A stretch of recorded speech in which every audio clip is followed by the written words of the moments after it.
This artwork, The Liberation of Peon, by Diego Rivera, was created in 1931 in New York to be displayed at the Museum of Modern Art. This mural in particular is one of 5 he created at the time, 2 of which now sit in the Philadelphia Art Museum. Before creating his murals, such as this one, Rivera would often sketch to make sure all forms of art and design were cohesive. According to the website MoMA.org, quote, Rivera used drawings like this cartoon for liberation of the peon to work out the compositions of his murals. In both study and fresco, he focused on the relationship between the figures in the group and the limp body of the peon. In order to facilitate transfer of this image, Rivera drew diagonal lines over the composition, with their intersection marking its center. These lines helped him position the figure in the foreground, which is completely finished than the rest of the drawing, end quote. This piece is a fresco on cement with galvanized steelwork. It stands at 6 feet by 1 inch and 7 feet by 10 1/4 inch. A big inspiration for this artwork is Renaissance Christian paintings known as Christian martyr imagery, one in particular being the Lamentation done by Giotto. A Diego Rivera website called diegorivera.net goes as far as to say that the Liberation of Peon is a direct adaptation of the Lamentation. Rivera based this piece off a piece he did almost 8 years prior in Mexico City as part of a series that displayed the Mexican lifestyle during the Mexican Revolution. As you can see in the Liberation of Peon and some other works of art part of that series, life wasn't the best for many during this time in Mexico.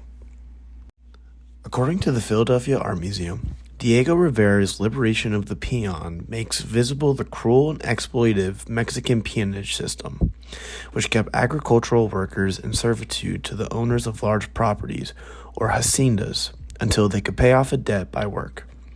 The laborers, which were known as peons, were routinely subject to brutal punishment.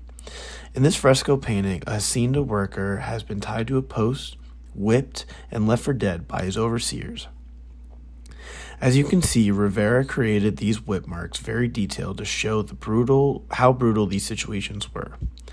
4 revolutionary soldiers have come to his rescue and are trying to cut him off the post. The one is even covering him up with a blanket to cover his naked body.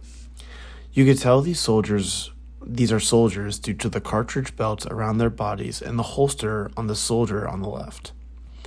In the distance, you can see the estate which the worker was working at is being set on fire. This was most likely committed by the soldiers rescuing the worker. The horses in this painting are looking directly at the viewer, almost making sure that we as the viewer understand the brevity of what is happening in this painting. As with this mural and many of Rivera's other paintings, his Mexican heritage is something he held very close to him.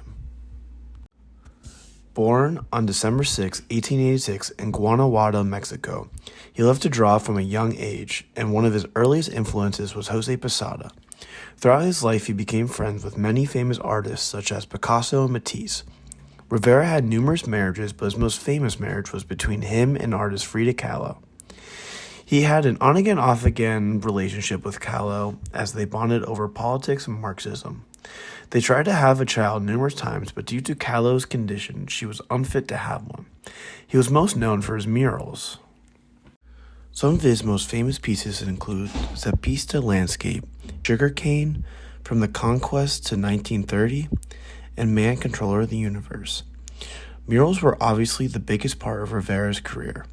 More importantly, a lot of his work has to do with his Mexican heritage. Diego Rivera said, quote, "When art is true, it is one with nature. This is the secret of primitive art and also the art of the masters, Michelangelo, Cézanne, Seurat, and Renoir. The secret of my best work is that it is Mexican," end quote. One thing is for certain, and that is no matter how big and famous Rivera got, he always stuck with his Mexican roots.